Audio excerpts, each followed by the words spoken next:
Hi, good afternoon, everyone. Very warm welcome to Digital Onboarding, creating a great first impression webinar with esteemed panelists.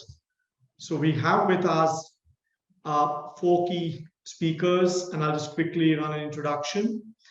So starting with Mujahid. Mujahid is General Manager and Chief Operating Officer for Bank Nizwa, which is one of the first Islamic bank in Oman.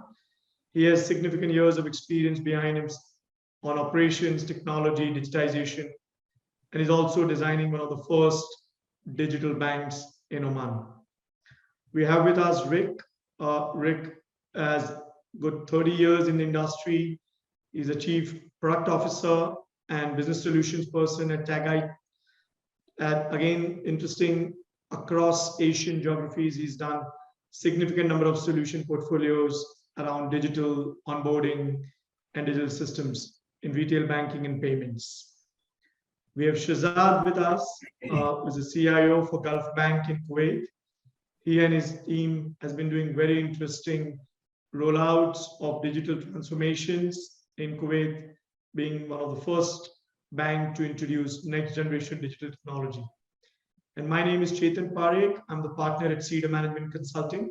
Me and my team help clients in their digital transformations. So very warm welcome to this interesting subject around digital onboarding. Let me first invite Rick to share with us what's the digital onboarding and what does typically it cover. Rick, over to you. Happy to. Thank you for the introduction. I have to tell you, 30 years makes me sound extremely old. So let me know when my screen is visible and we'll get started.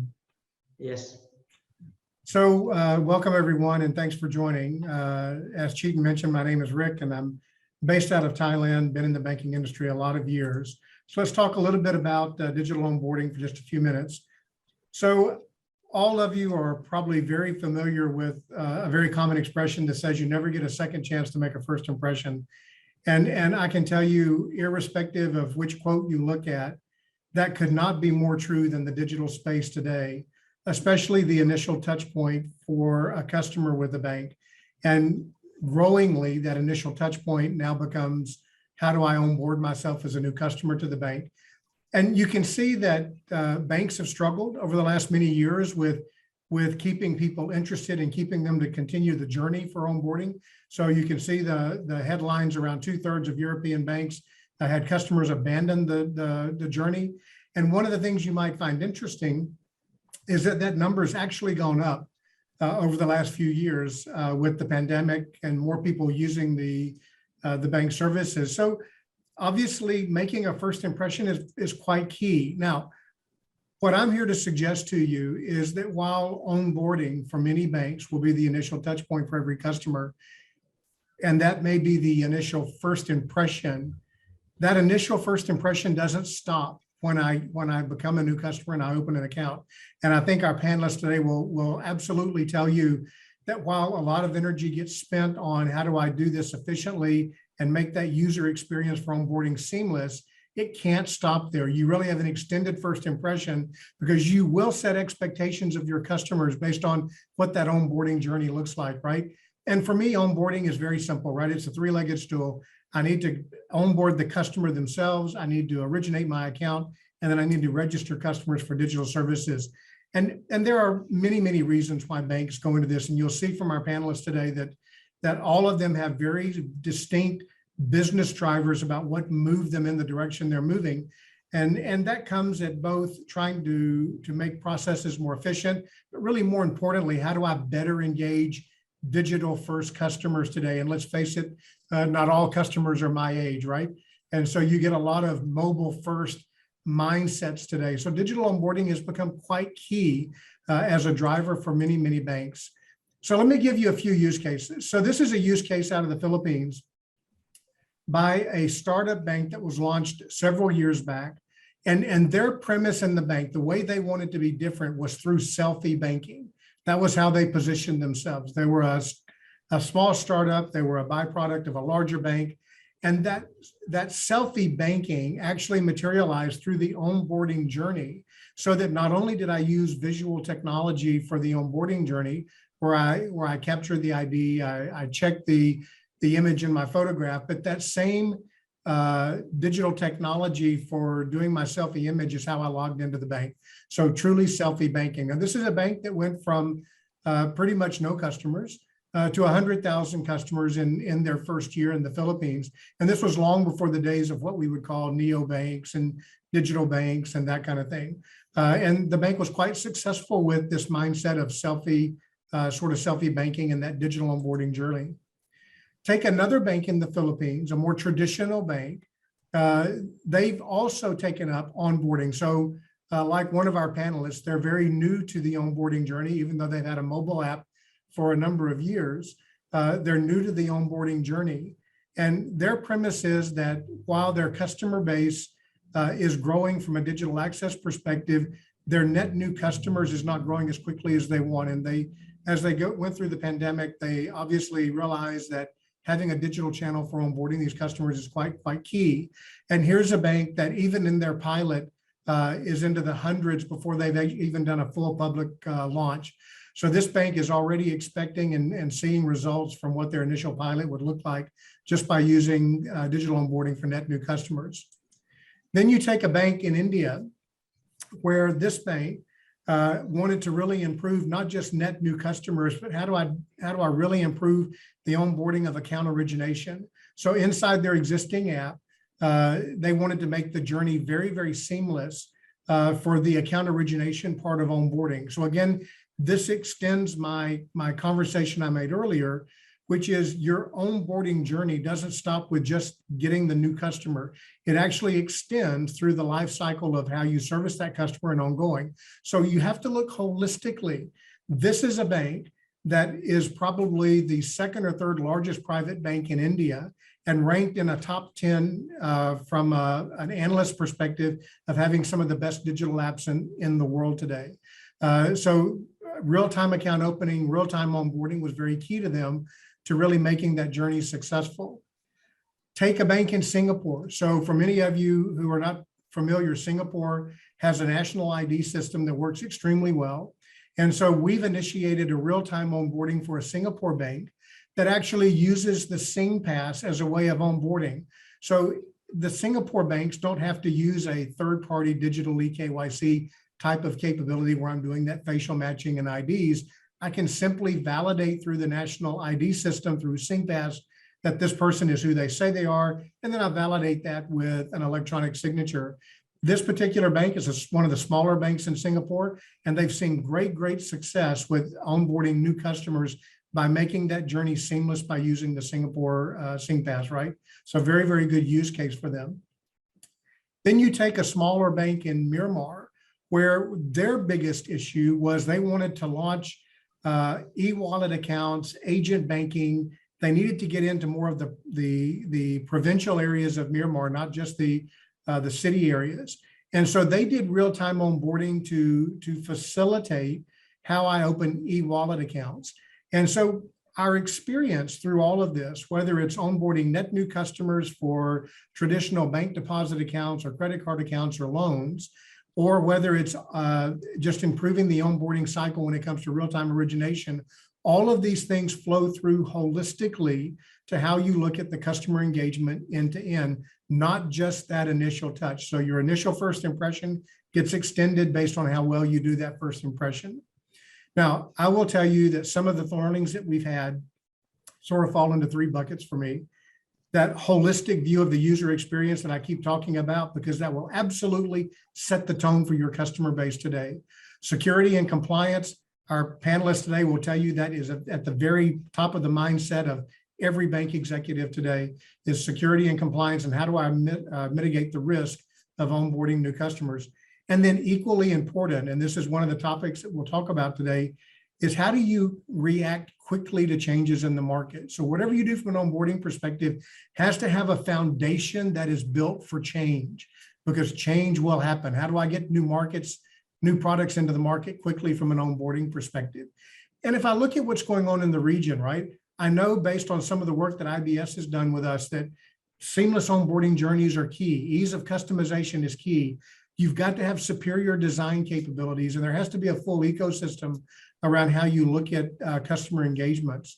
So I really believe that these learnings that we've had coming out of the work that we've done have both helped us in terms of our product development work, as well as helping us accelerate adoption of customers into the digital space by our clients today.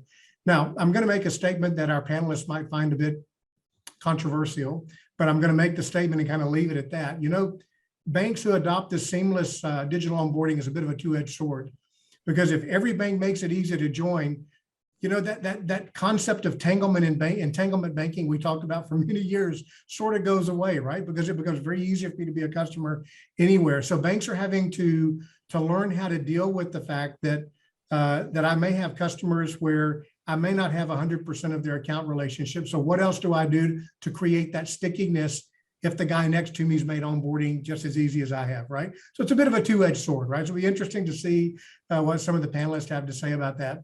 And then lastly, I'll just leave you with a little bit of an introduction to who we are as a company. We are a Singapore fintech.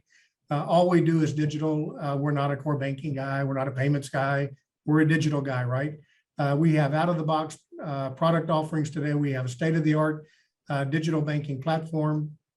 We've got more than 350 people in the company, and 90% of those are guys who actually do the engineering work. We've been very blessed with a very strong customer base and being recognized in the industry. So I'm very, very proud of the company that I work for today. So Chetan, back to you.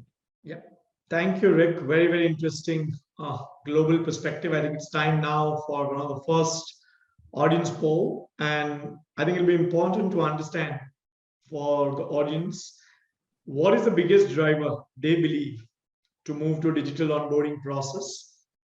And the choices are complex or tedious manual processes, or evolving customer expectations, adopting a smartphone or online services, or it's that the digital challenger banks is creating. There's, I think, very interesting feedback coming in. Let's give them 30 more seconds, and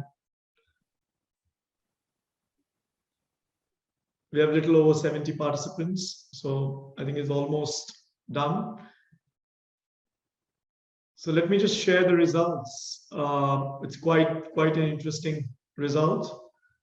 So almost 44% of them believe it's customer experience, which is evolving and changing, and that's leading to both manual process going away and devices as the means to achieve the objective. And Challenger Bank is just part of the solution, but that's not the full ecosystem. So let me go to our panelists. Mujahid, you've been doing very, very interesting work across GCC in Oman.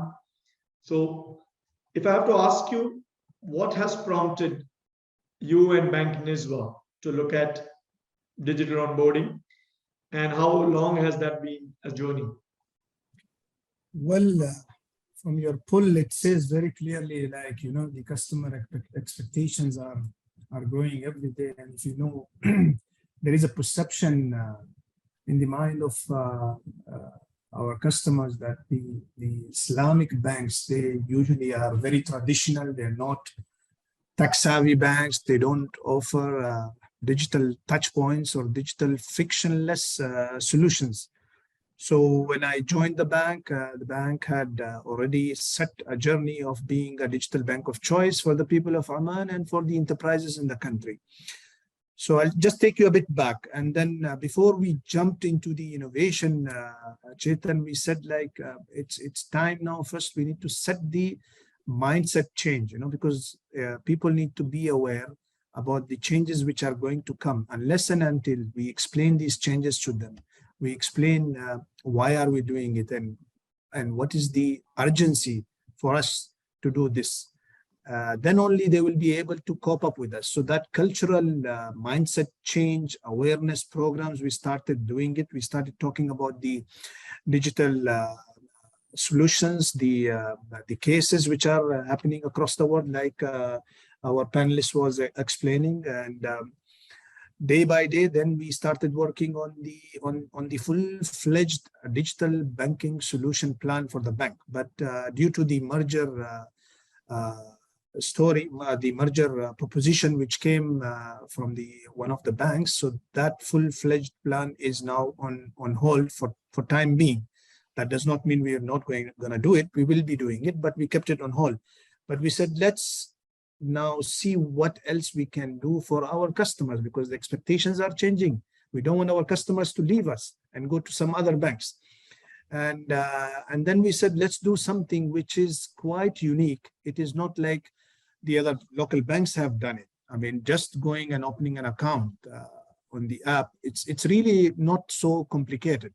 But we said, we don't want to stop here. We want to do the complete, from onboarding to your compliance checks, security and compliance checks, and your card delivery, and then, the after service, what else? So what we did, while we started working with our existing mobile banking vendor, which we have, and there were a lot of discussions because Chetan, maybe we've been engaged, and the current app vendor is the apps are not so well qualified, and they don't have something which is ready with them. So we had to really build this with them, with a lot of lengthy discussions we did with them. It took us almost 4 months maybe to just convince them, and they design something, and then we see it, we are not happy, and then it goes vice versa, and then we give it to some designer, they check the screens, and it really went long way, because they don't have something ready. I mean, it's not like the Ajid, which Rick was talking. It's not like the other providers who are available in the market. But now we cannot wait also. So we had to really go through this pain, and we had to guide our vendor to do something for us, which can really, serve the bank and serve our customers at the same time, and of course reduce our operating cost. So finally, we managed to develop all the necessary APIs, and we had to also integrate with our core banking for the compliance check related validations, which we had to do for, like, if I remember, we did the PAP check, and then we did the sanction listed country check, and then we did the customer who is, sanctioned customer. So these 3 mandatory checks, which are required by our regulator, we ensure that they are there. So then we said, after this, but before I come to this, there was a fast match check, the liveness detection check, the MRZ reading while he's doing the scanning. This SDK, we bought it from one of the Indian company, because the mobile vendor said, we don't have this, you need to get it from someone. So you see what kind of challenges we were going through. They don't have all the solutions with them. So we brought this from one of the companies from the market, and the fourth capability of this SDK is to do the document forgery detection check also. So we had all those 4 elements incorporated in our mobile banking app after doing the compliance check. Then we said, let's also, after the customer is onboarded, what's next? I mean, we need to do something also. It's not just he gets a letter, hey, welcome to Bank Nizwa, you have been onboarded. We didn't want it to stop here. We said, let's go forward. What else we can do for the customer? So we said, let's also deliver the cards to the customer, the ATM card to our customer.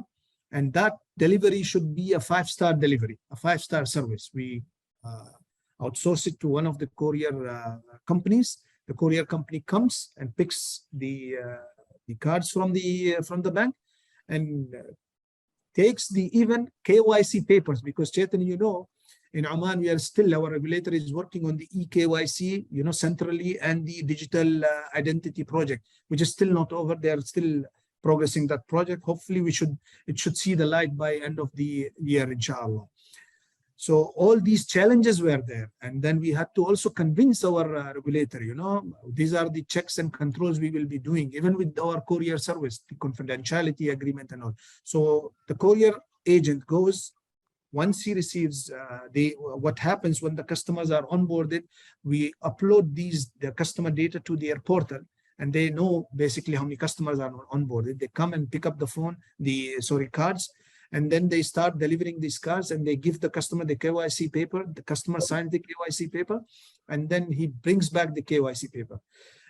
And I want to tell you something, Chetan. What happens when the customer receives the card? He opens the envelope. He sees the welcome letter. On that welcome letter, we are giving him the steps how he can enable his card, and then how he can download the app, how he can enable the card. With that letter, we have offered to our customers, we have given him 3 QR codes. One QR code is just to click on it. There will be a survey open in his mobile. He can give his views, his experience, how it went through, because it's very important for us, to take feedback from our customers. How was the journey while he went through all these checks and balances and all? What else we can do? How can we improve this service?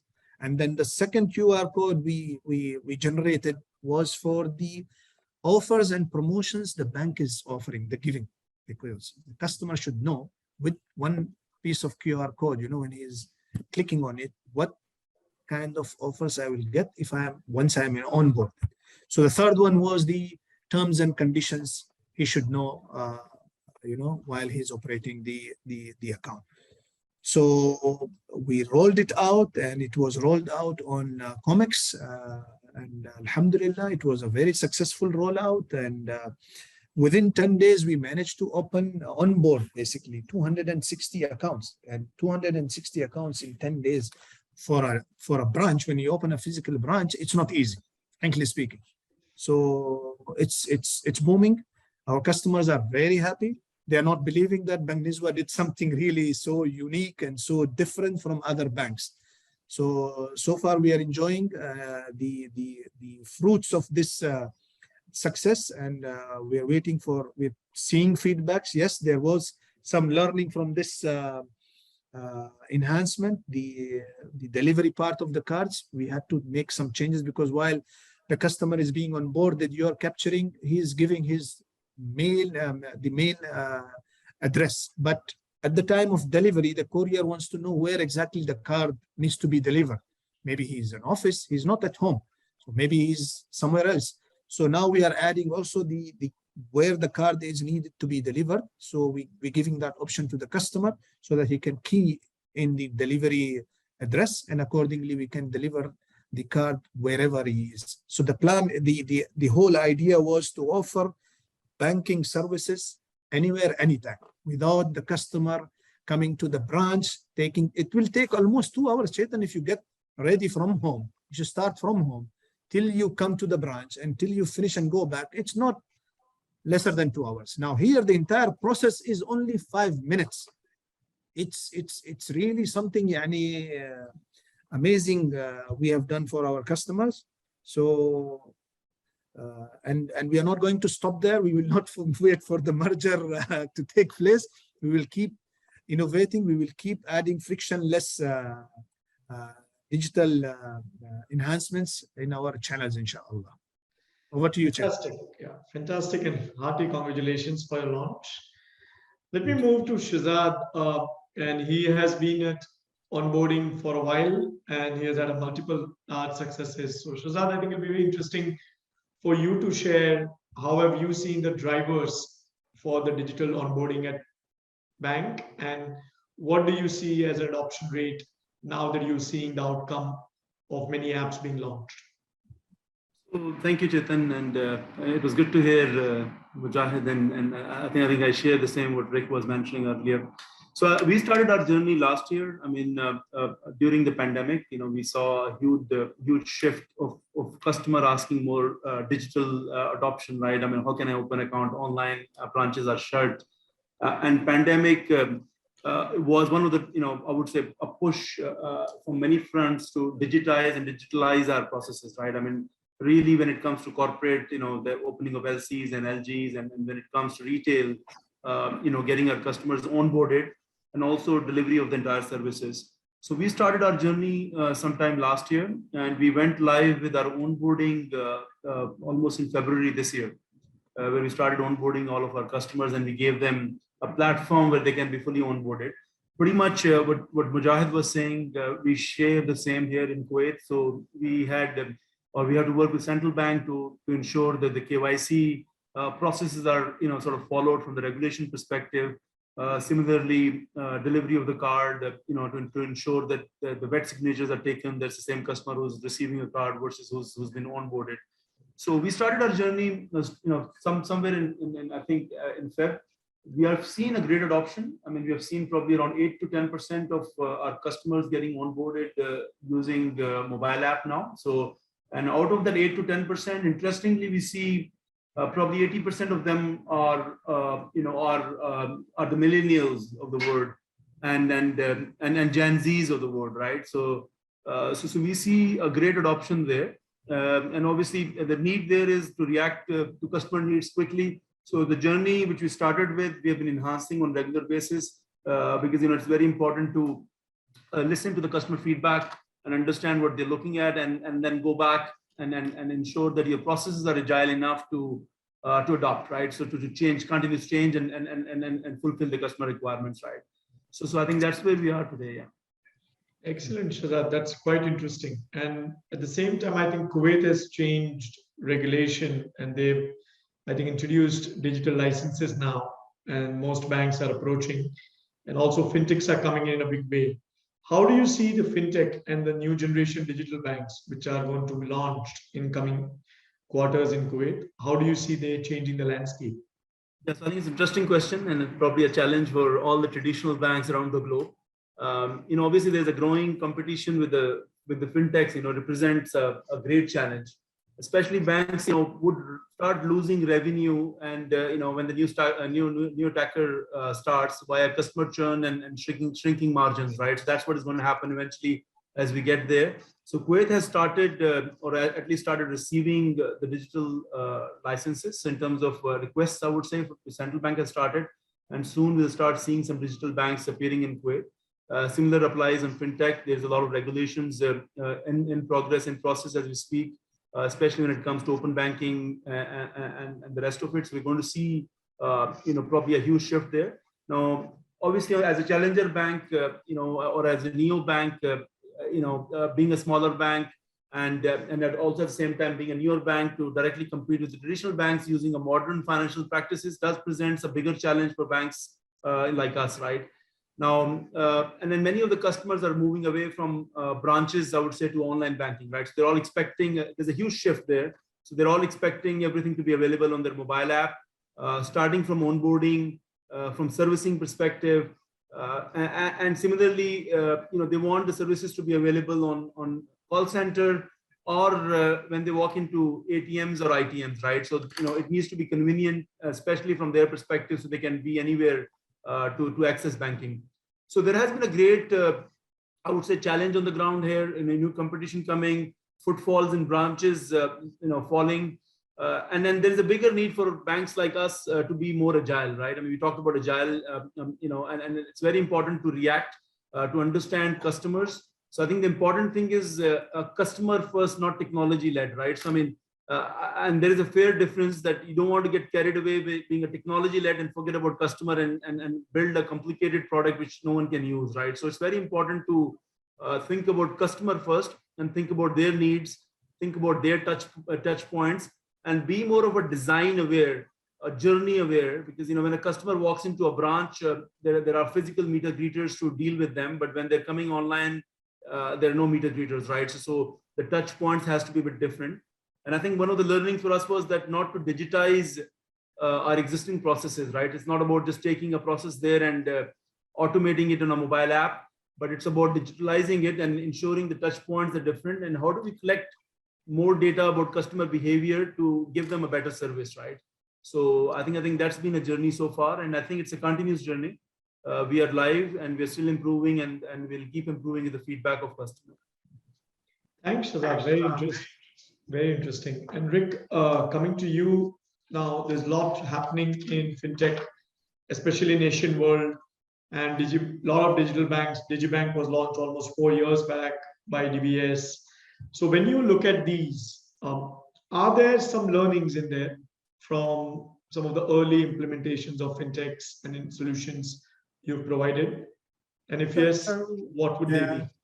So I'm going to repeat something Shahzad just said, right? Which is the thing that makes this work is looking at the customer holistically, right? And I just can't keep stressing that enough, because I can tell you digital banks and neobanks aren't the answer to everything. Fintechs are not the answer to everything, right? There are some countries where the fintechs have done well because the traditional banks have just struggled to catch up, right? And then I look at countries like where I live in Thailand, right? We don't have digital banks today. The traditional banks have done a fairly good job of getting digital into the provinces, right?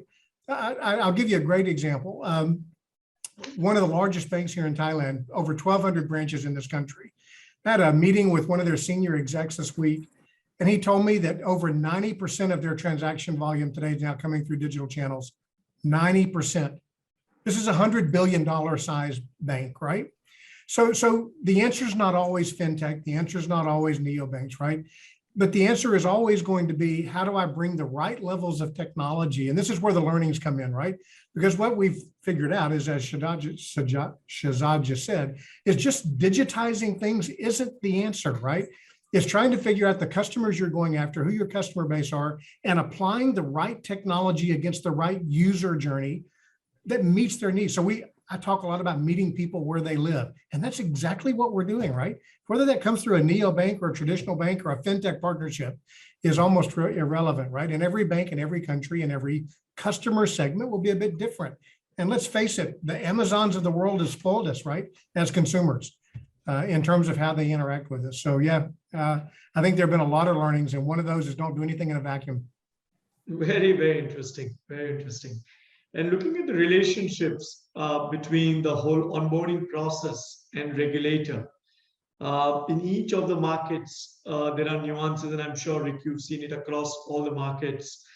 But Mujahid, when you see this in Oman, which is a younger market in terms of regulator, how open and how different do you see the relationship between onboarding process and regulator? I think we are still, as I highlighted, the regulator is still working on the eKYC services, because once you get the eKYC services, the entire data comes from the ROP and from the government. Basically, the customer does not need to key in, all those details. What we need, we don't have to do the what we did, the MRZ card ID reading. We don't have to take the selfie. We don't need to do a lot of things. All these steps will be really eliminated if we have the eKYC services, which has been introduced by the central bank. So that is being progressed. Apart from that, the challenges on the digital signature, the digital identity, because so far still, I don't know about the Kuwait market. Shahzad maybe can tell us something about it, but that also is still in the progress, because once you allow the digital signature, then we don't have to send the papers, through the courier to the customers. He goes and signs all these papers, and then these papers, because that's as per the law, the customer needs to sign the papers physically. So once all these digital signature and eKYC is introduced by the regulator, hopefully we will eliminate many of these steps which are required as part of the onboarding process. And this will be really a fantastic journey for the customer, while he is being onboarded. It will go very smoothly, inshallah. Very interesting. And Shahzad, how do you see this in Kuwait with respect to regulatory identity, some of these developments? It's pretty much the same as Mujahid is saying in Kuwait as well, right? We are probably, there's a lot of work in progress when it comes to eKYC and, moving from wet signatures to electronic signatures to digital signatures, right? So it is a journey. So I think we're not there yet. When we started, obviously, we are quite ambitious in terms of onboarding our customers fully online, making sure that eKYC is done, and also to a point of issuing a virtual card, saying that why do we need to deliver a physical card to a customer, right? Why can't we just issue them a virtual card and they have it in the wallet, and they use NFCs to draw money using ATMs and ITMs. And if they need to do any transactions with the POS, they can use their NFC on their phones to do things, right? So I mean, that's how we started. But then, we've been working very closely with the regulators. So there are a lot of work happening as we speak. We understand, obviously, the regulators, for rightful reasons, they're trying to find a balance to protect the customer interest, which is very important, but also the financial institutional risks, right? Because there's a risk which is there. So I think that's where we are. So I think eKYC and there's a lot of sandboxing going on there as we speak, and hopefully once that is out, we will be able to fully automate and improve the customer journey. But I think we are still probably we're probably with, I would say, 20 to 30% of physical touch still, right? I mean, so be it visiting a customer to hand over a card to them and get a signature on a KYC form, or get a signature that they've received a card. So I think we are still at early stages, but I think yeah. So that's pretty much like Oman, I would say, here in Kuwait. Yeah. Very interesting. And Rick, when you look at these problems from a solution provider's perspective, and clients come across asking, what's the USP I can launch beyond the onboarding? What would your answers be typically to these customers or the banks, tier 1 banks? So I can tell you that, the probably the biggest value proposition that you find, again, go back to my statement about a two-edged sword, right? The unique selling proposition becomes a little more difficult as you get a bit of saturation in the market, right? And so I still believe that what differentiates a bank is how they service their customers. And every time I make that statement, the first thing that comes to mind is the old aspect of servicing, right? That touch and feel. But it's not just that anymore, and it is about the digital channel. So I think, again, the seamless onboarding journey cannot be stressed enough. And both of our panelists who have done onboarding will tell you that's very true. And so I think the unique position that banks put themselves in, and what they tell their customers is, look, not only can I get you onboarded quickly, but once you're onboarded, let me tell you how well I can service you as a customer. These are all the things that you can do with your account. These are all the kind of ways I'm going to meet you where you live by giving you these kind of payment options, these lifestyle offers. I mean, I got to tell you guys, I mean, in Thailand has a great payment system, right? I can't remember the last time I actually used cash or a card. I mean, I pay everything with my phone today, right? And because of that, I get some very interesting messages from my bank, right? But we still have a long way to go. So I think the unique selling proposition isn't just about how I onboard, but what really happens after I get onboarded. And again, I think it's very interesting, Shazad, that you've been quite advanced journey with multiple of your apps launched. So once onboarded, what's next from a bank's perspective and the product manager's perspective? So I think it's a very interesting question again, right? I mean, I think the first part of the puzzle is to onboard them, but then what next, right? I mean, I know Mujahid talked about, ensuring that the card gets delivered to them, because still there's a lot happening with the card here in this part of the world, and there's a lot of cash still. We do see people moving away from cash to card, but card to mobile is the journey again. We haven't got there yet. So I think in terms of servicing customers and ensuring that products, as Rick mentioned, are available on their app and they can start operating is important. So be it applying for loans, for example. If a customer wants a loan, so to have ability to launch or apply for a loan with fully integrated credit facilities, where we can see the customer eligibility in terms of what they're eligible for based on the regulations. To ability to apply for credit cards online and have ability to start using based on it, and also servicing in terms of their issues. I mean, because there's no physical touch here, so the expectations are quite high. In terms of chatbots, in terms of seamlessly moving between online banking and IVR, for example, right? I mean, or a call center, because still there is a need for or there's a cultural shift which needs to happen over time, but people still believe talking to a person. So, there is a millennials and Gen Zs who love jumping onto a chatbot and probably chatting. But then there is a big population of customers still who wants to physically pick a phone and talk to an agent. So for us, obviously, we have been looking at all around to see how do we service customer better given the shift. So yeah, so I mean, seamlessly shifting customers from a mobile app to a chatbot, from a chatbot to a IVR or a call center, or to a branch, right, has been on the card for us here. Very interesting. So it's time for our second poll, and a very interesting question: which is the most impactful benefit of the onboarding? And let's hear from our, I think, 80 odd people who are on the call now. What's their perspective is the most important benefit? And we giving them 20 more seconds to quickly vote. Very interesting option around user experience, cost to service, which goes down because there is no back office involved, accurate verifications.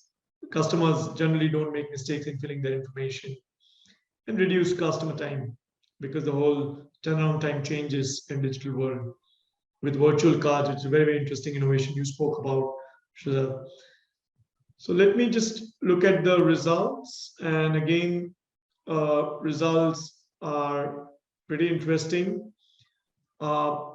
Almost 39% of the people believe that enhanced user experience is the end game you've delivered.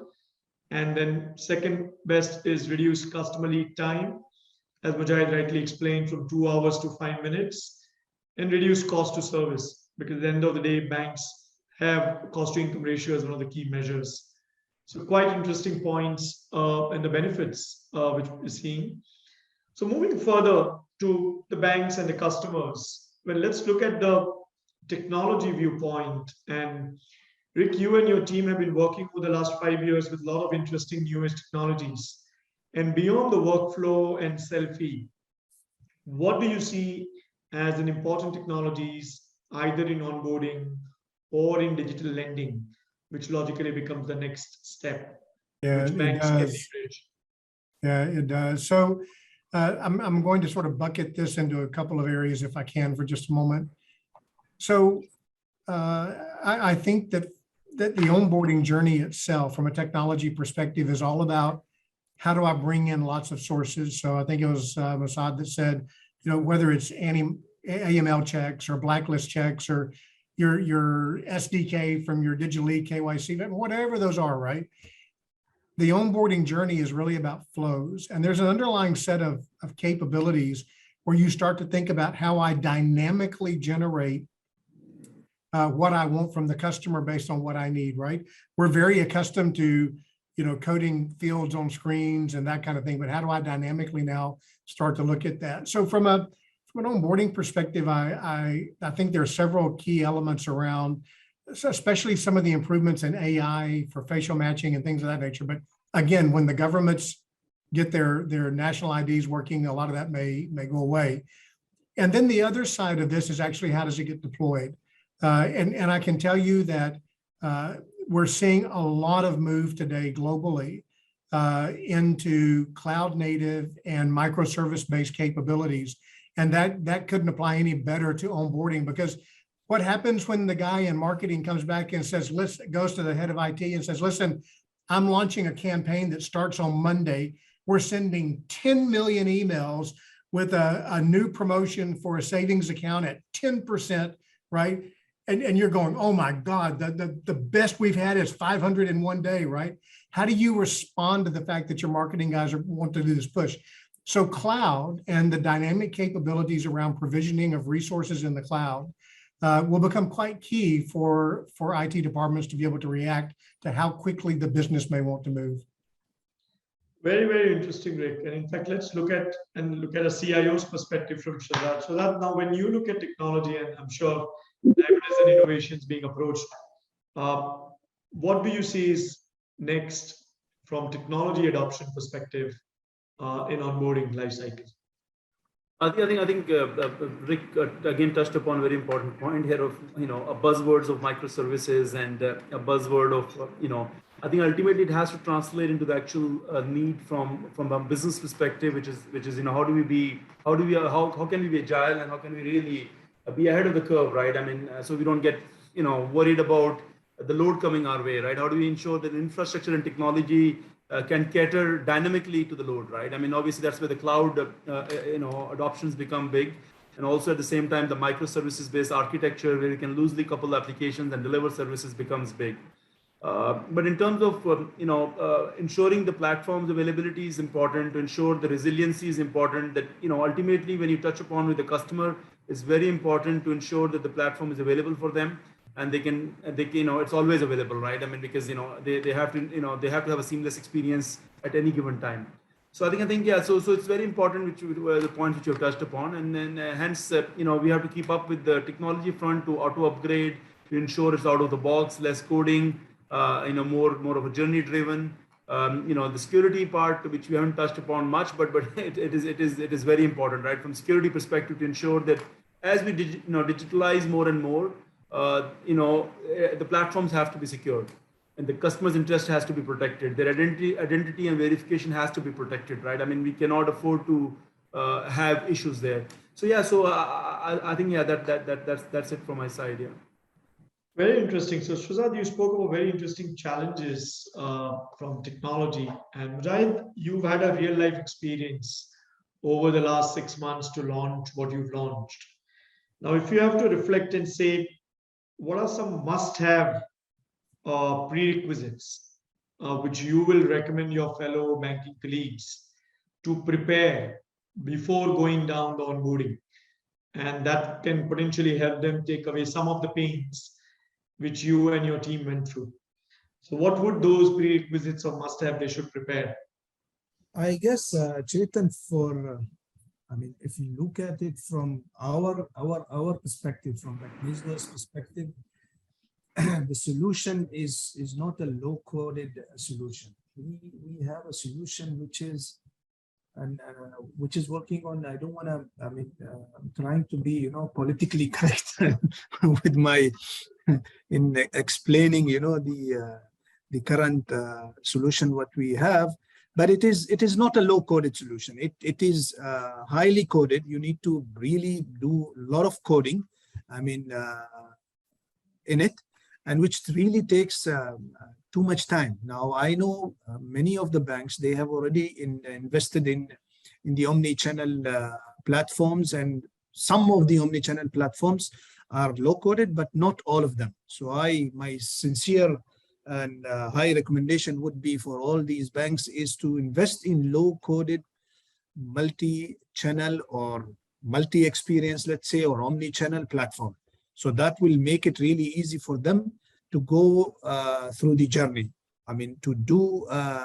To roll out the APIs, to roll out the checks and controls, much easier than the highly coded infrastructure which are available.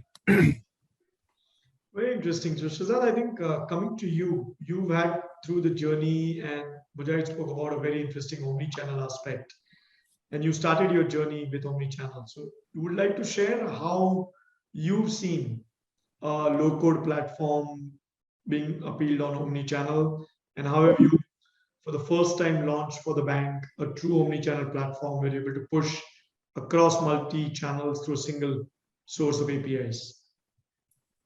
Again, it's a very interesting point, right? I mean, there's no ready platform available out in the market, right? I'm sorry, again, I know Rick, I'm not talking about, particularly from your solution perspective here, but I think, generally a lot of vendors and partners come and try selling you, saying that it's all out of the box and you just take it in and it starts working day one, which hasn't been the case, right? I mean, because being a traditional bank, we have a lot of legacy infrastructure, a lot of applications which are sitting behind. So ultimately, it has to integrate end to end, right? I mean, now, so ultimately, yeah. So there has been a lot of coding, I would say, in the middlewares and integrating the APIs or making those APIs available, making sure that the code functions as it's supposed to.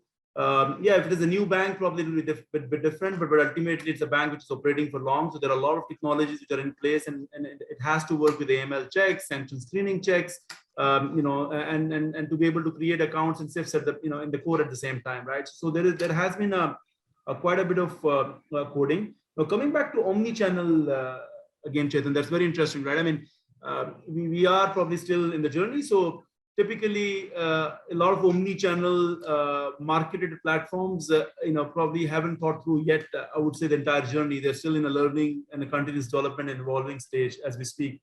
I'll just mention about the interesting challenge. We were talking to one of the vendors who were doing a delivery, and we said we have a customer who gets identified with the credentials on a mobile app by giving a user ID and a password.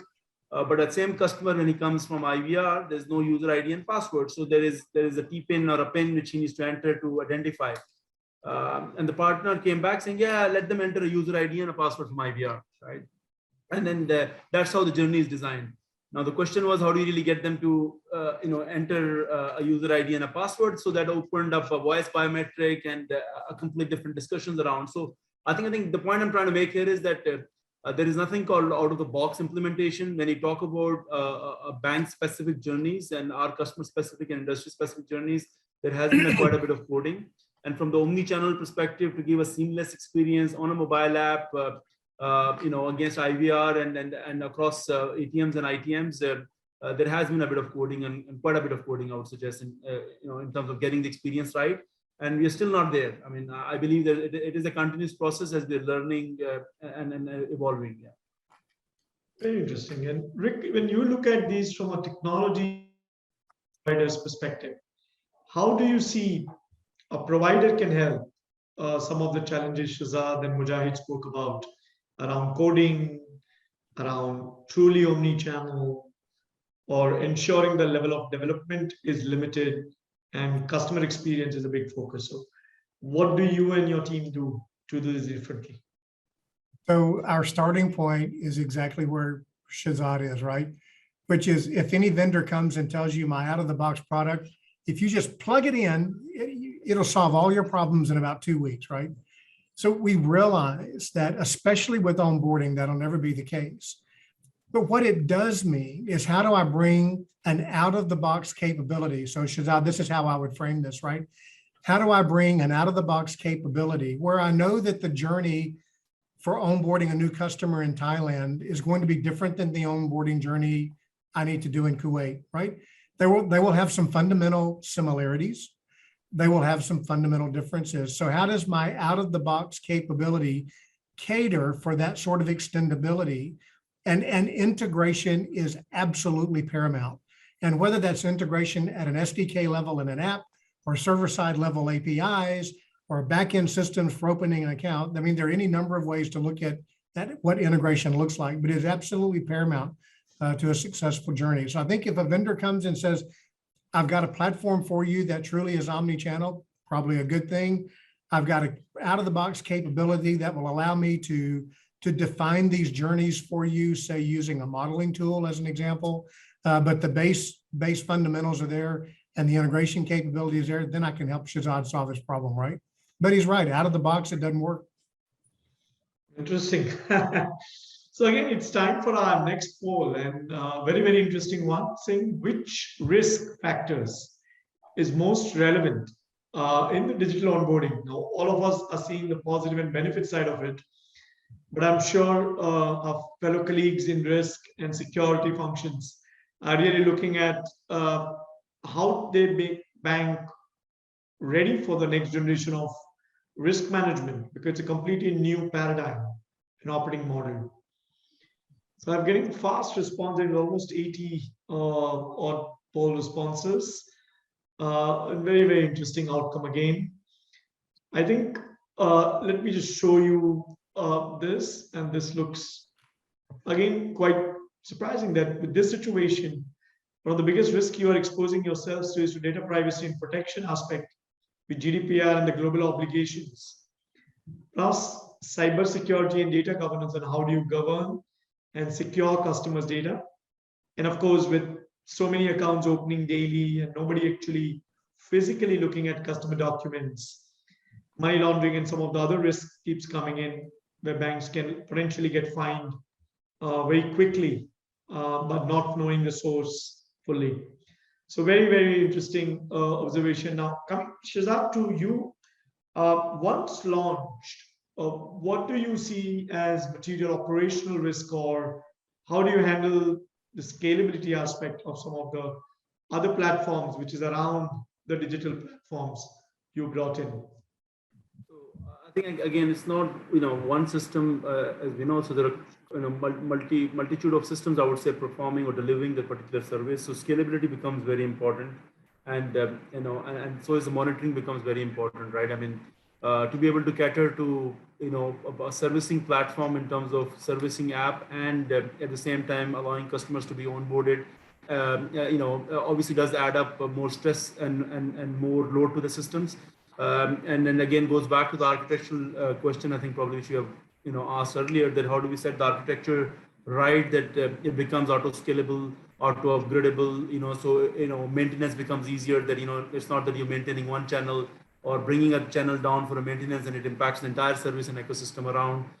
So architecture becomes very important, Chetan. I mean, getting those pieces right, while it's like you're trying to change a tire of a car while driving a car, right? So I mean, that's what it is. So we're trying to digitalize the customer experience, so the touch points become digital from a customer perspective, but also at the same time, your back office technology and the processes has to work to deliver that SLA or the service to a customer.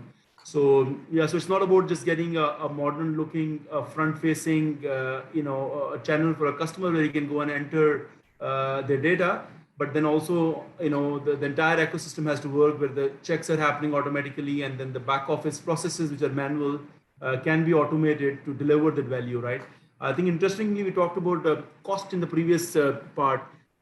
Cost is important, but often if cost is the main driver, you cannot get the best customer experience, right? I mean, I think the priority wise, it should be a customer experience. You should be driving or optimizing your cost, right? I mean, low cost is not always good, right? I mean, it's not about being a cheapest bank, but it's about making sure you're delivering a best customer experience at optimal or efficient cost, right? I mean, that's how I see it. Yeah.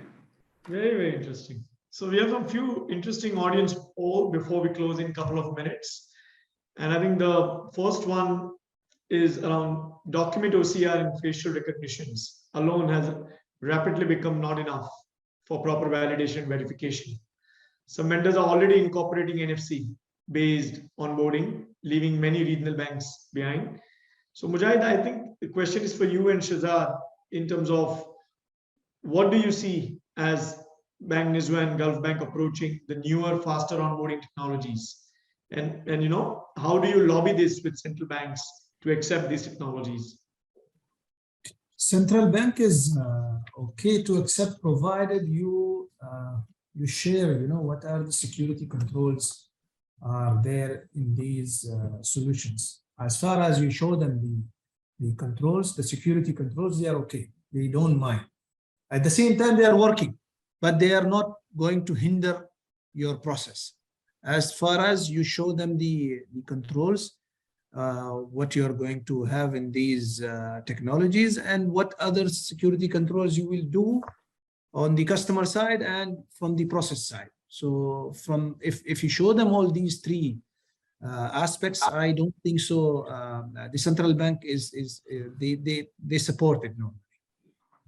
And Shazad, would you tend to agree from Kuwait perspective?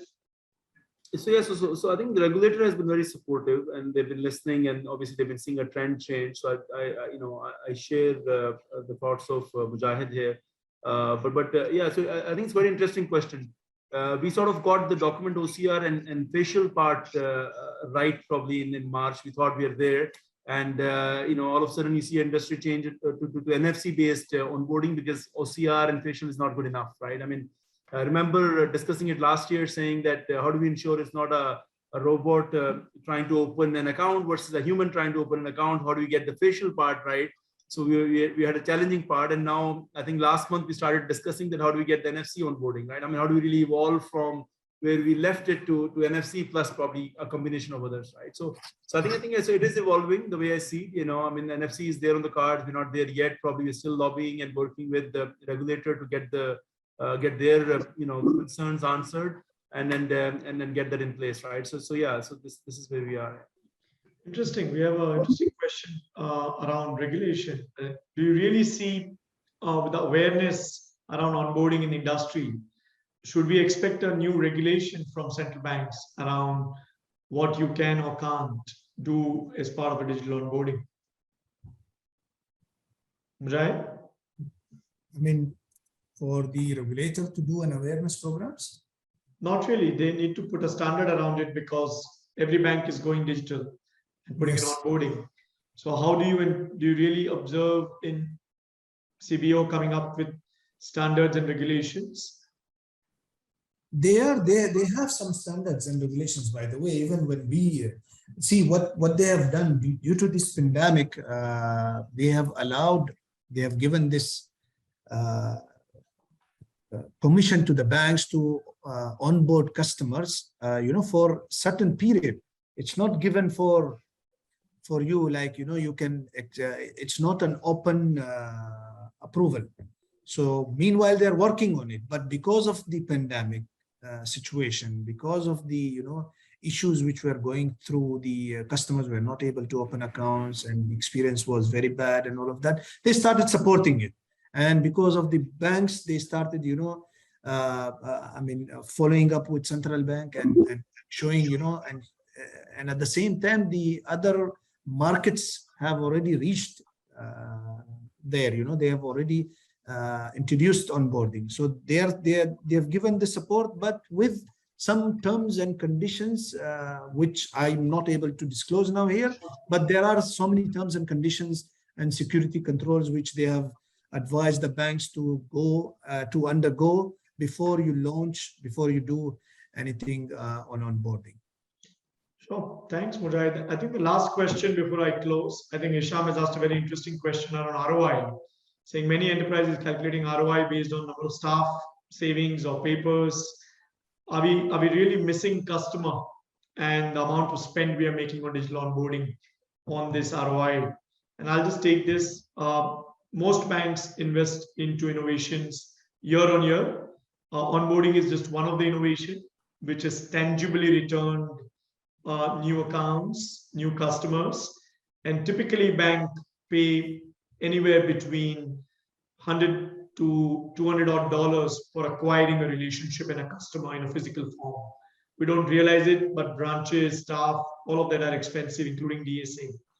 So an onboarding tool, once built and scaled, can return multiple times its investment in terms of saving of these costs and building long-term loyalty, because customers generally don't leave banks which provide them instant services, right? And that's the whole mantra I would leave this forum with.